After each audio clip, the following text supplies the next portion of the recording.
کن لوگوں کو اللہ کیسے عذاب دیتا ہے۔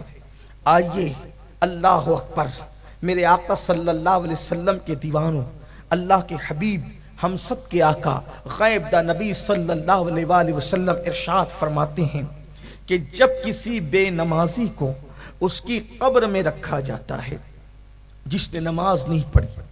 آج یہ بات عام ہے، جب نماز کا ذکر ہوتا ہے لوگ سوچتے ہیں یہ تو مولوی صاحب کی بات ہے کہ وہ تو نماز کا ذکر کریں گے، مگر ایک بات یاد رکھیں، نماز چھوڑ کر کوئی سچا مسلمان ہو ہی نہیں سکتا۔ مسلمان بننے کے لیے نماز ضروری ہے۔ حضور اکرم صلی اللہ علیہ وآلہ وسلم کے صحابہ کہتے تھے کہ ہم نبی کے دور میں مسلمانوں کو نماز سے پہچانتے تھے کہ جو نماز پڑھتا ہے وہ مسلمان ہے، جو نماز نہیں پڑھتا وہ مسلمان نہیں ہے۔ یہ بات ہے۔ بڑے پیر کی 11ویں کرنے والوں، ہم کہتے ہیں غوث پاک کی 11ویں ہم کرتے ہیں، کبھی سوچا اگر نماز نہیں پڑھتے تو غوث پاک اس کو قبول بھی کرتے ہیں کہ نہیں کرتے؟ میں نے غوث پاک کے ملفوظات میں یہ بات پڑھی، پتہ نہیں لکھنے والے نے کہاں تک انصاف کیا، لیکن یہ بات موجود ہے، دھیان سے سننا۔ غوث پاک بے نمازی سے کتنی نفرت کرتے ہیں۔ غوث پاک کے دل میں بے نمازیوں سے محبت نہیں ہے، بلکہ نفرت کتنی ہے۔ غوث پاک بے نمازیوں کو کتنا برا جانتے ہیں۔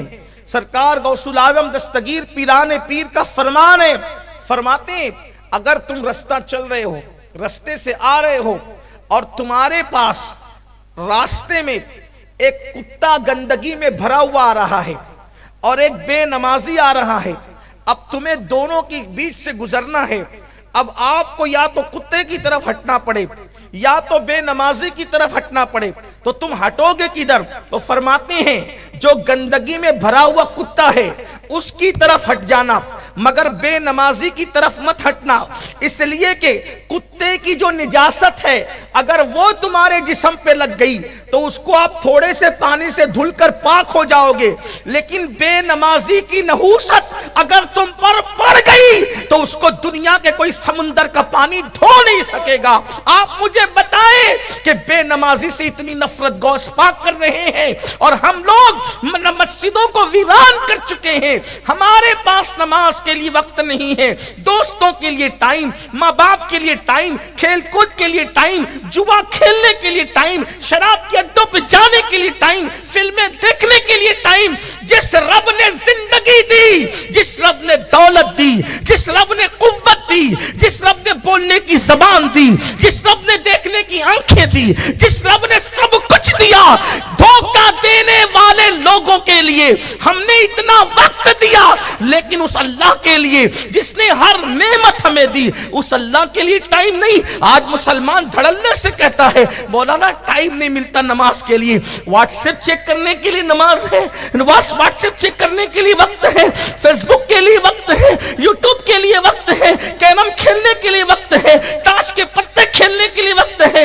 ادھر ادھر بیٹھ کر کسی کی غیبت کرنے کے لیے وقت ہے، اللہ کی نماز کے لیے وقت نہیں ہے، اللہ کی عبادت کے لیے وقت نہیں ہے۔ سوچو اس غلام کا حشر کیا ہوگا جو اپنے آقا کی بارگاہ میں حاضر ہونے کے لیے وقت نہیں دیتا۔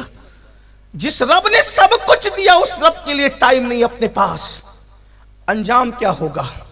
انجام کیا ہوگا؟ سنو، اللہ کرے کسی کے دل میں بات اترے، اپنے حال پہ رحم کر لو، اس سے پہلے کہ ہماری نماز جنازہ پڑھی جائے نمازی بن جاؤ، اس سے پہلے کہ موت کا فرشتہ آ کر ہمارے جسم کا تعلق ہماری روح سے توڑ دے بدل جاؤ، ورنہ پچھتانے کے سوا کچھ ہاتھ نہیں آئے گا۔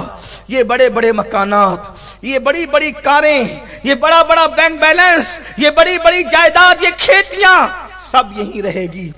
کفن میں کچھ نہیں لے جانا ہے اعمال کے سوا، جو کفن میں لے جانا ہے اس کے لیے ٹائم نہیں، جو یہاں پڑی رہ جانا ہے اس کے لیے رات دن محنت، جھوٹ بول بول کے مال کما رہے ہیں، ناپ تول میں کمیاں کر رہے ہیں، لاٹریاں کھیل رہے ہیں، جوا کھیل رہے ہیں، سود کھا رہے ہیں، جو سب چھوڑ کر جانا ہے اس کے لیے رات دن محنت، جو قبر میں لے جانا ہے اس کے لیے کوئی محنت نہیں۔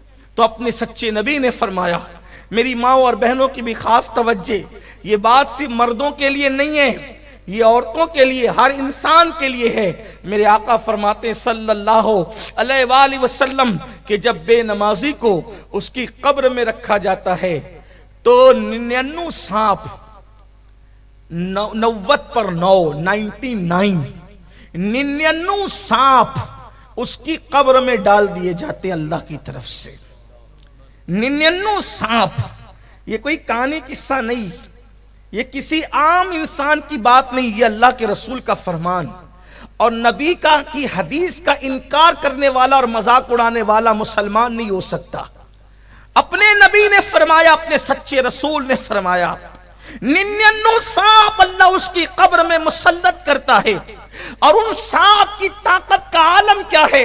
ارشاد فرمایا وہ جو 99 سانپ ہیں اس میں سے ایک ایک سانپ کی قوت کا حال یہ ہے کہ اگر وہ سانپ کسی پہاڑ پہ ڈنک مار دے تو پہاڑ ریزہ ریزہ ہو جائے، اگر وہ سانپ دنیا میں پھونک مارے، پھنکار دے تو اس کی گرمی سے سارے انسان مر جائے۔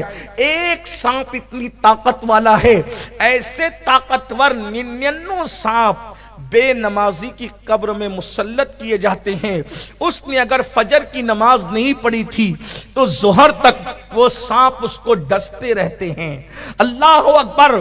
پھر ظہر نہیں پڑھی تھی، عصر تک وہ سانپ اس کو ڈستے رہتے ہیں، مغرب نہیں پڑی تھی، مغرب تک کے وہ سانپ اس کو ڈستے رہتے ہیں، عشاء نہیں پڑی تھی، اللہ اکبر، مغرب نہیں پڑی تھی، عشاء تک سانپ ڈستے رہتے ہیں، عشاء نہیں پڑی تھی، فجر تک سانپ ڈستے رہتے ہیں۔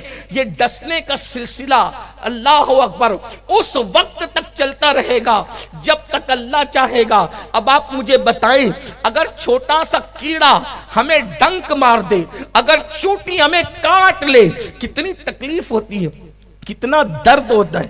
بچھو ڈنک مارے، اس اللہ نہ کرے کسی کو کبھی بچھو نے کاٹا ہو، جن کو کاٹا ہو ان کو پتا ہوگا کہ پورے جسم میں ایک انگار سی ہو جاتی ہے، ایک جلن سی ہو جاتی ہے۔ دنیا کا بچھو، کھیت کا بچھو ایک ڈنک مارے تو انسان ایسے تڑپتا ہے اور ایسے بلکتا ہے کہ اللہ اکبر، اس کو قرار نہیں آتا۔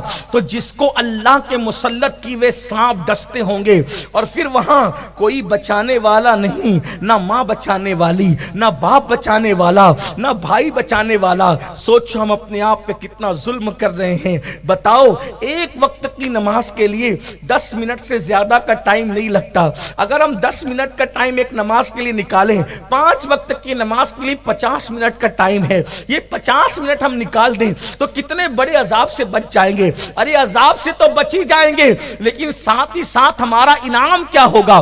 ہماری قبر کو انشاءاللہ نماز کی برکت سے جنت کے باغوں میں سے ایک باغ بنا دیا جائے گا۔ بلکہ حدیث پاک میں آتا ہے جب نماز پڑھنے والے کو اس کی قبر میں رکھا جاتا ہے، نماز پڑھنے والے کو اس کی قبر میں رکھا جاتا ہے تو وہ کیا دیکھتا ہے کہ سورج غروب ہو رہا ہے۔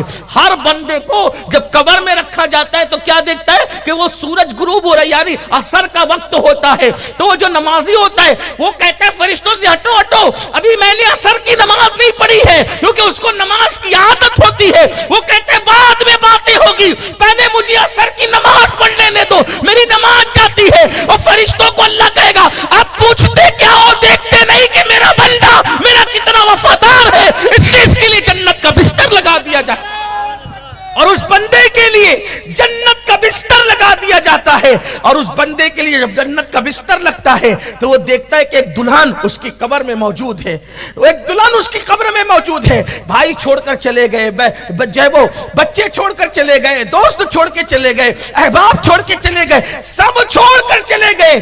وہ پریشان تھا، لیکن دیکھتا ہے کہ ایک دلہن اس کی قبر میں موجود ہے۔ کہتا ہے آپ کون ہے؟ تو وہ گھونگٹ اٹھا کر کہتی ہے میں تیری نماز ہوں، جب میرا وقت آتا تھا تو تو سب کو چھوڑ دیتا تھا، آج تجھے سب نے چھوڑ دیا ہے تو تیرا دل بہلانے کے لیے اللہ نے مجھے تیری قبر میں بھیجا ہے۔ اب قیامت تک میں تیرا ساتھ دیتی رہوں گی، تیرا دل بہلاتی رہوں گی۔ اس لیے میرے عزیز بھائیوں، سفر میں رہو تو بھی نماز پڑھو، گھر پہ رہو تو بھی نماز پڑھو، خوشی ہو تو بھی نماز پڑھو، غم ہو تو بھی نماز پڑھو۔ اور یاد رکھنا، یہ مت سوچنا اللہ میری قبول کرے گا کہ نہیں کرے گا، یہ بات دماغ سے نکال دو۔ یہ بات دماغ سے نکال دو، میں ان پڑھ ہوں، میں جاہل ہوں، میں تو دیہاتی ہوں، میں تو گوار ہوں، وہ میری قبول کرے گا کہ نہیں کرے گا؟ واللہ اس کی بارگاہ میں زبانیں نہیں دیکھی جاتی، اس کی بارگاہ میں تو دل کے جذبات دیکھے جاتے ہیں۔ جب کوئی بندہ دل سے جھک جاتا ہے، ایک ہی سجدے پر اللہ اس کو جنت کی بشارت عطا کر دیتا ہے۔ یہ ایک سجدہ جسے تو گرا سمجھتا ہے، یہ ایک سجدہ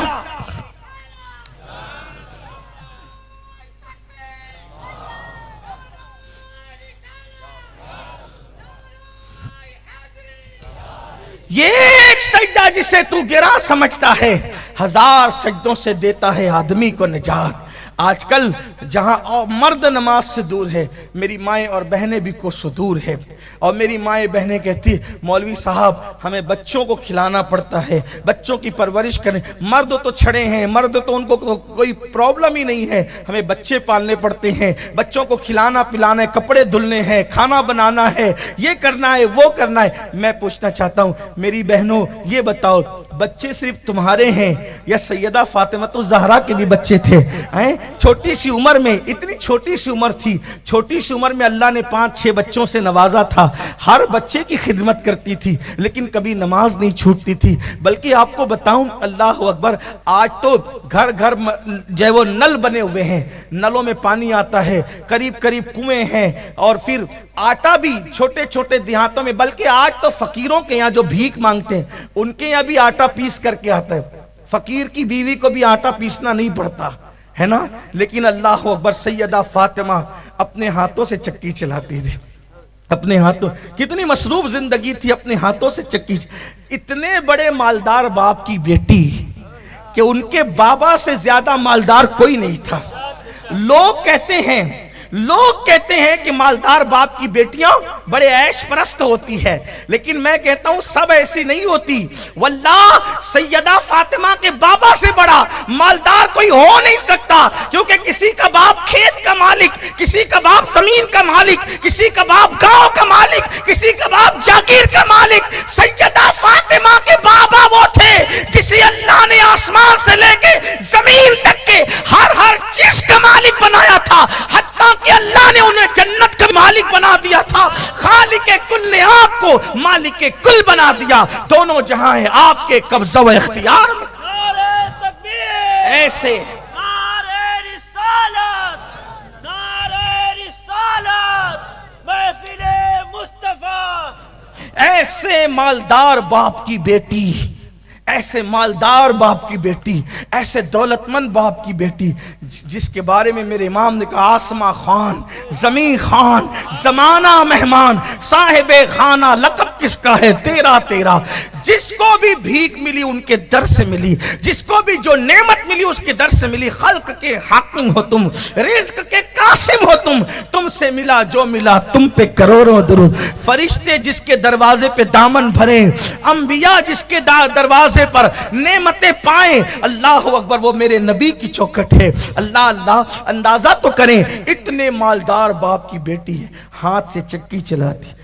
سرکار مولا کائنات فرماتے ہیں فاطمہ کو چکی چلاتے چلاتے ہاتھوں میں گٹے پڑ گئے، ہاتھوں میں چھالے پڑ گئے تھے، چھالے گٹے پڑ گئے تھے، اور فرماتے ہیں جب پانی بھر کر اپنی پیٹھ پر مشکیزہ رکھ کر لاتی تھی تو پانی پیٹھ پر رکھ کر لانے کی وجہ سے پیٹھ پر مشکیزے کے کالے نشان پڑ گئے تھے۔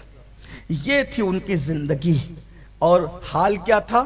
نماز تو نماز ہے، فرض تو فرض ہے، واجبات تو واجبات ہیں، تہجد ہو یا رات کی عبادت ہو۔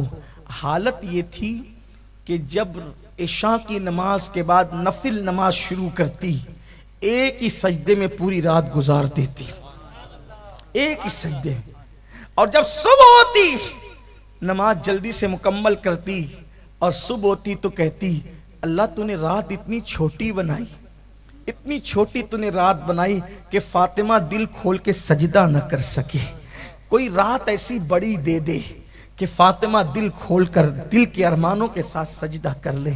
سیدہ فاطمہ کو عبادت کے لیے رات چھوٹی پڑتی تھی، اور میری ماں اور بہنوں کو فلمیں دیکھنے کے لیے۔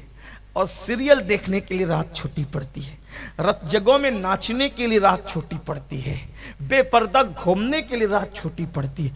آپ غور تو کریں، ہم جہنم خرید رہے ہیں،